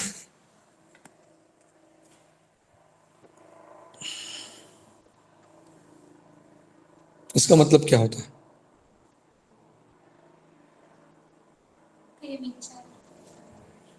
ના ના એવું તો હમણાં બહુ સરસ એક બજાનું કાલે મેં રિસર્ચ એક જણાએ કર્યું છે નિમહંસનું જે રિસર્ચ થયું છે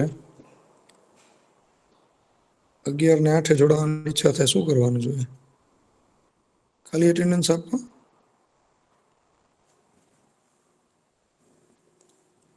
નિમહંસનું એક રિસર્ચ હતું જેમાં એવું કીધું કે 1 સેકન્ડ પણ વ્યક્તિ એવું નથી રહી શકતું કે વિચાર વગર હોય યોગમાં 1 કલાક સુધી વિચારહીન થઈ જાય એવું તો માનવાની કોઈ કારણ નથી એટલે સર નોર્મલ છે ને કોઈ વાર એવું બને કે આપણને રોગ આવી જાય ઇમોશન રિલીઝ થતા હોય ઇમોશન આપણે એનો કોઈ વાંધો નથી એનો કોઈ વિષય નથી એ થઈ શકે છે તમે એને રોકી નથી શકતા અને પ્રેક્ટિકલી રોકી જોજો કોક દી પછી હાલત જે ખરાબ થાય ગાઈડેડ મેડિટેશન પર થાય એટલે આ તો જે તમારા ઇમોશન્સ છે તમારી ખુશી વ્યક્ત કર્યા વગર રાખી દો અંદર ના મારે ખુશી વ્યક્ત કરવી જ નથી હા યોગીઓ કરી શકશે એક ઘણા બધા લોકો એવા હોય કે જે કરી શકતા હોય પણ સામાન્ય વ્યક્તિ માટે એ પોસિબલ નથી રોવું આવતું આવું જ પડે રોય નહીં ત્યાં સુધી જોઈ એ જ્યાં સુધી આંસુ ના નીકળે 24 કલાકે 48 કલાકે 72 કલાકે એ ક્યાંક તો એને ડ્રેન થવું જ પડે એનર્જી એ ઇમોશન એ સારી રીતે કે ખરાબ રીતે જે હોય તે એને रोकने की बात नहीं करी मैं इमोशन ने रोकने की बात नहीं इसमें इमोशन को रोकने की बात नहीं मैंने क्या कहा માનસિક સ્થિતિ એક જैसी रहनी चाहिए एक जैसी रहनी चाहिए उसका मतलब क्या अगर नहीं आएंगे ये भी पता है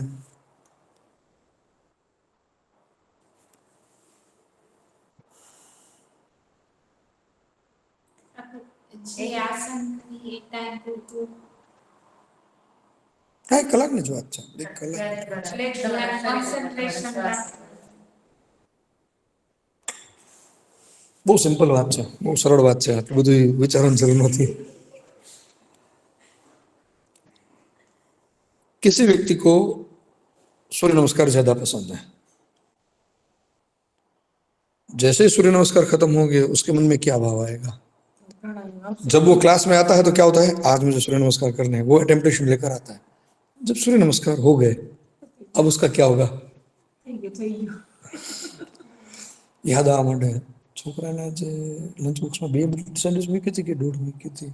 નહીં હવે તો પ્રાણાયામ હાલો પ્રાણાયામ એટલે એટલે એ આસન નહીં, હજી આસન બાકી હોય તો શરૂ થઈ જાય વિચારો.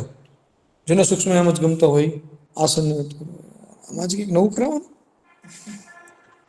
જેને પ્રાણાયામ ગમતા હોય તો શું કે સૂર્ય નમસ્કાર ક્યારે પતી જશે, પ્રાણાયામ કેમ આજે સમય નહીં રહ્યો આપણે પ્રાણાયામનો સમય નહીં રહ્યો એમ કરતા કરતા આપણે કીધે રાખે. આ वेरिएशन છે मानसिक स्थिति. तुमने खबर है कि इस व्यक्ति को प्राणायाम पसंद नहीं है, जब अप्लाइड योग की बात होती है तो पूरा प्लान उसको समझाइए. यहाँ मानसिक स्थिति को एक रखना है, माने उसका मतलब क्या है, नेक्स्ट पॉइंट लिखना है तो लिख लो कि पूरे प्लान को, जो भी साधक है उसको पूरा प्लान समझा दो. पूरा प्लान कि क्यों कर रहे हैं हम, उसके सीक्वेंस समझा दो. ये करना है, क्यों करना है ये भी समझा दो, और उस प्रैक्टिसेस का इंपॉर्टेंस क्या है ये भी समझा दो. हमने सीक्वेंस में रख लिया, मगर उसका काउंसलिंग करो कि भाई ये मैं आपको ये चीजें करवाएंगे हम, ठीक है.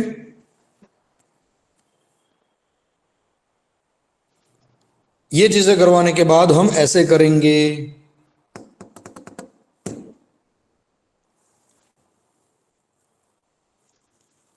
और सभी का अपना एक महत्व है, सभी प्रैक्टिसेस का अपना एक महत्व है, ये भी समझाएंगे.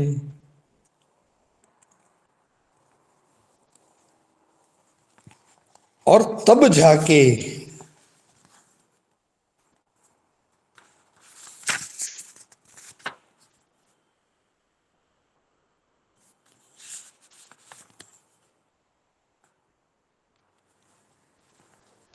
उसकी मानसिक स्थिति एक जैसी रहेगी हर रोज. जब उसको पता चल जाएगा हाँ प्राणायाम मैडम तो रोज करवाते, ये उनके मन में होता है, मगर रोज कुछ एक्सक्यूज ढूंढते हैं, या मन से ढूंढते हैं या तो कहकर ढूंढते हैं, या तो वो मन से कहीं बाहर चले जाते हैं. जब उसको पता होगा कि अरे मेरे लिए तो अनुलोम विलोम भी उतना ही जरूरी है जितना सूर्य नमस्कार, तो क्या होगा, अपने आप वो उसके प्रति जुड़ना उसका हो जाएगा. उसकी मानसिक स्थिरता अपने आप बनी रहेगी. क्लास में इमोशंस आए उसको व्यक्त होने दो. अप एंड डाउन आ सकते हैं. अब टायर पंचर हो गया था और बीच में कोई टायर पंचर करवाते करवाते व्यक्ति क्लास में पहुंचा तो उसकी इफेक्ट तो आएगी ना, मगर तो उसको डिनाई नहीं कर सकते हो. ठीक है, चलिए तो चलते हैं अटेंडेंस की तरफ. Number 1, 2, 3, 4. Yes sir. 4 4 number present. हाँ 4 प्रेजेंट. 5,